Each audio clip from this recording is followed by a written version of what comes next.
love, love, love till I hear the breath of the Spirit flowing in me. Welcome. You're watching Spirit of Life. Today we're speaking with Lucy Lilburne, and she's a Christian artist. Thanks for coming in, Lucy. Thank you, Norm. Thank you for having me. It's good to be here. A Christian artist. The name implies all sorts of things. What is it? Well, I guess in my case, I've done with materials, as in canvas or paper or whatever. I guess I remember at school I enjoyed doing drawings for projects, etc. Okay. And so I'm born in Malta, so I think there's a bit of a creative thread through most Maltese in one form or another. Yes, correct. So yeah, I think that's where it comes. And running through most Maltese, of course, is Catholicism. So I guess you were raised a Catholic. Yes, I was raised a Catholic, yes. And has that been a continuous process? Have you been a Catholic intensely, or have you varied in your application? I think varied. Yeah. I did actually leave rejected God and church for 7 years. Right. And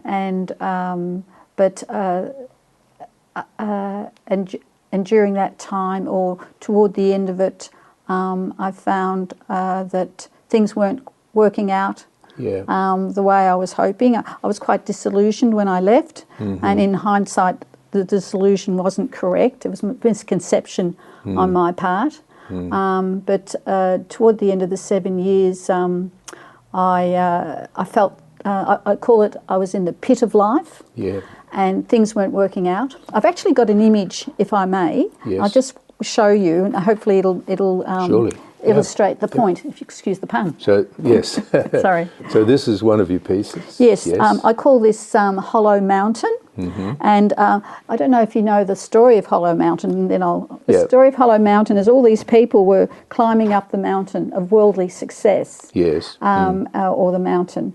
And then all of a sudden, one of these men who was climbing up saw one of the people actually climbing down, and so he called out to him. He said, "Why are you climbing down?" And the man said, "Well, I got to the top and there was nothing there."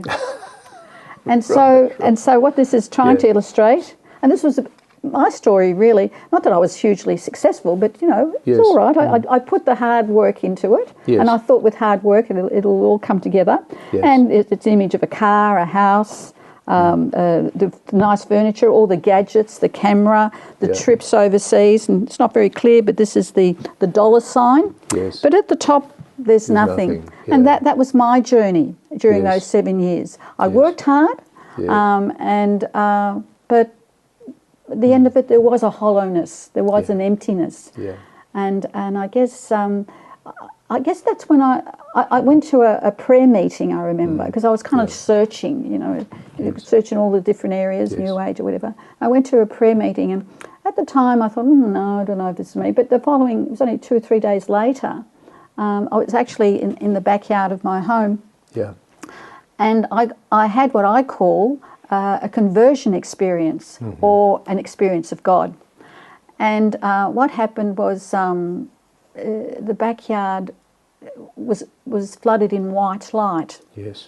And I was fully conscious, but I felt I was soaring in the heavens, in the clouds. Okay. And it was a wonderful experience. Yes. And I emotionally, I felt that the very marrow of my bones was exploding with joy. So I kind of also describe it perhaps as a foretaste of heaven, get a bit of a taste of it, So this is what I want. This is good. And so whilst that was really wonderful and important for me, it's what happened afterwards that was important. Firstly, I did a 180-degree turn in my life, walking away from God to walking toward God. Yes. That was my main goal. And I started this journey of self-awareness, that, there was low self-worth, esteem, all those issues that I needed healing. Yes. And that commenced my journey of healing. with the Lord and my relationship with Him. Yes. Which is really what we want in the end more than anything. Well, what we need. Yeah, I think your description of your marrow of your bones exploding with joy, that's very quite profound, really. It was pretty good. And such a personal experience. Just trying to set an anchor point with your art. Say that particular mountain. Where does the mountain sit in relation to that moment? Was it before or after that you're painting? Well, I'd say I don't know if that makes if I explained it, but because I had done the hard yards and the hard yakka, and so it was at the end. Is that what your questioning is? Well, it's actually when did you create that painting? Right. Was in relationship to the conversion. Oh, okay. Yes, thank you. Well, some years ago. After the conversion, yes. So things didn't necessarily occur at the same time. Yep. It was like, oh yes, I remember when I did the Hollow Mountain image, and it was about 12 years later or something, and I thought, oh yes, I related it back to my journey of where things didn't go right. Yes. And things don't go right when we climb a hollow mountain. Yes. And so it resonated. Absolutely. Coming back to that beautiful image of the exploding bone marrow. Yes. That's something that you may well have experienced in a greater or lesser extent later, say in your creativity, because you're a spiritual director, aren't you? Yes, I am. So in your moments of spiritual direction, yes. Are there moments that you can point to say, there was a bit of a bone marrow explosion there, the joy? Yes. I have to say the conversion, because it was 1st of December 1987, 6 p.m. So, it was a deal breaker, game changer. A game changer. Sorry. Yes. So it was pretty, significant to say the least. Yes. And whilst I've had moments of elation or joy, or etc., that one was kind of that was it. Yeah. And that's a really good place to take our break. Yes. We'll be back in a moment.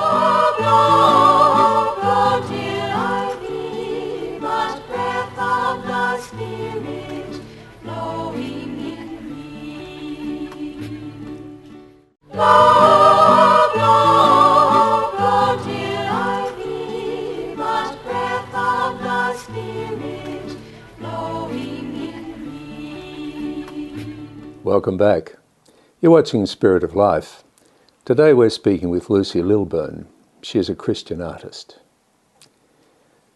And we mentioned earlier that you're a spiritual director. Yes, that's right. With your Christian art and that sensitivity to image and colour and concepts like that, how do you find that informs your spiritual direction? Do you find that there's part of you that sometimes is translating what you're talking to a person about into some artistic interpretation of it? Do you see it? Yes, well, Norm, this is purely by accident, I can assure you, but it's actually an image right in front of me, which to me it echoes the words of St. Augustine, that that a heart is restless until it rests in Him, in God. And I guess as a spiritual director, I'm kind of a tool or an instrument to assist the directee to come to that place of resting in God, wherever they are in their lives. So, sorry if I show you now. Yes, please do. That's a beautiful image, that one. So the idea is these are meant to be, the hand of God. We hear that expression, and so I kind of use that. And this figure, now you won't be able to see it properly because but there are words actually written across the body of the figure, and they're the words of Psalm 23. Yes. So the Lord is my shepherd, and there is nothing I shall want. And the idea that it's almost kind of sleep, resting, it's but beautiful. Hopefully it conveys that image, and safe in the Lord's hand, whatever happens. The Lord is my shepherd, and that's what we all want in our hearts. And so, as a spiritual director, and as any spiritual director, I would imagine, that's the role you see yourself playing I as do. holding that place. I do, as a general Yes, image. Yeah. holding that place, yes. Yes, because sometimes there's pain, there's hurt, there's grieving, there's anger, whatever it is. But we can journey Yes. with an individual, as we all need to be, as we all need to be journey with. Yes, we do. With these Yes. areas, sometimes difficult areas. Very difficult areas. And you did a degree in theology too, didn't you? Oh yes, that's right. Yes, And where did you do that? a Catholic theological college. Yes, Okay. yes. And how did that inform you? You came into it with what sort of a state of mind? That you'd had the conversion. Yes. And what was your purpose in doing the degree? Yes, I kind of zigzagged a bit.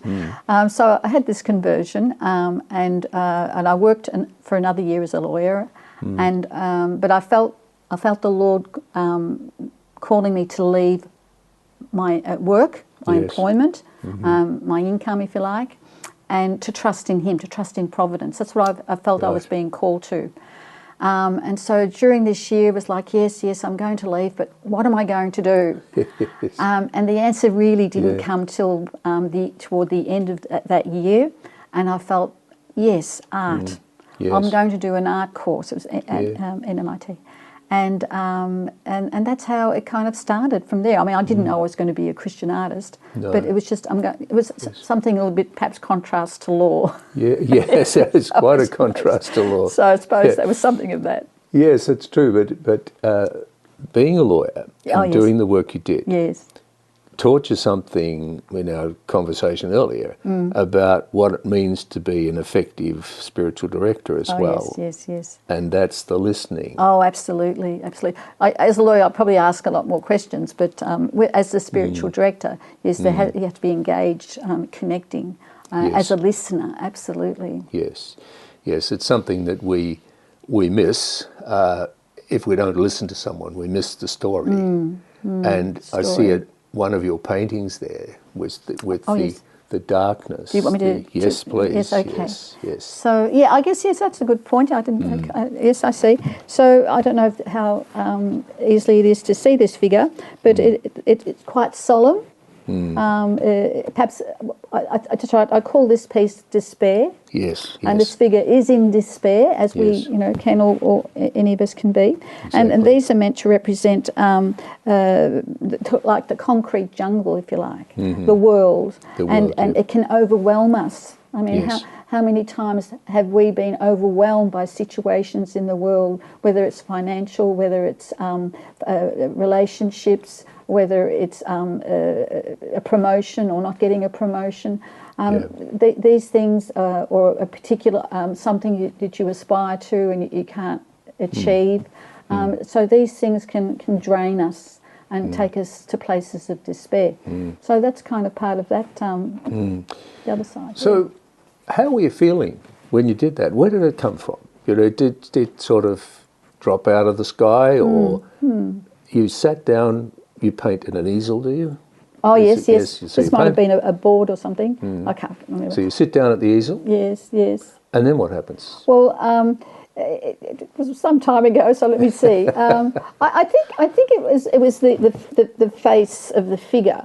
Yeah. But and I think, well, I can certainly resonate in my own life, being in a place of despair, and thinking in terms, I guess these buildings, kind of.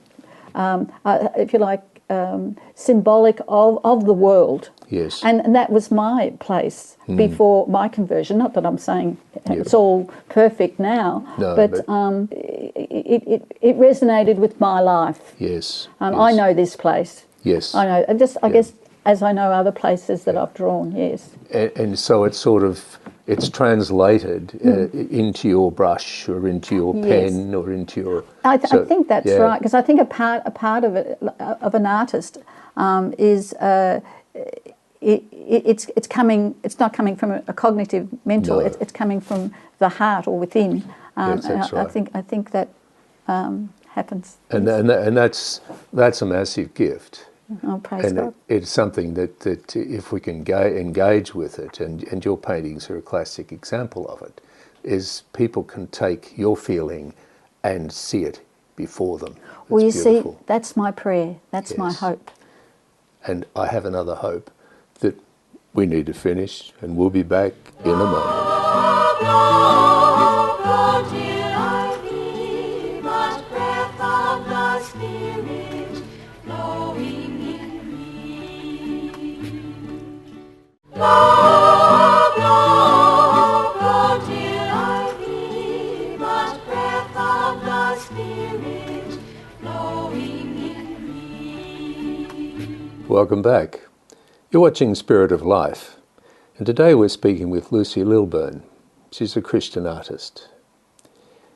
And we've been moseying through your artwork, your beautiful artwork, and I see another one on the table there, which is a mask. And if you'd like to hold that up, and we can examine the beauty of it, because it is beautiful, the capturing of the colour of the mask and the blue of the person who's lost, totally lost. But on your background, particularly in your spiritual direction, but in your life, and in your life as a lawyer, the anger and the mask, how do they fit together? As a lawyer, for example, when you're sitting there, the mask and the anger, how do you manage that? And have you encountered that a lot? If you talk about mask and anger and lawyer, I guess I don't know if I would. I think even if you take the lawyer out of the equation, Yes. the mask and the anger is a continuous Continuum, yeah. So that's Yep. right.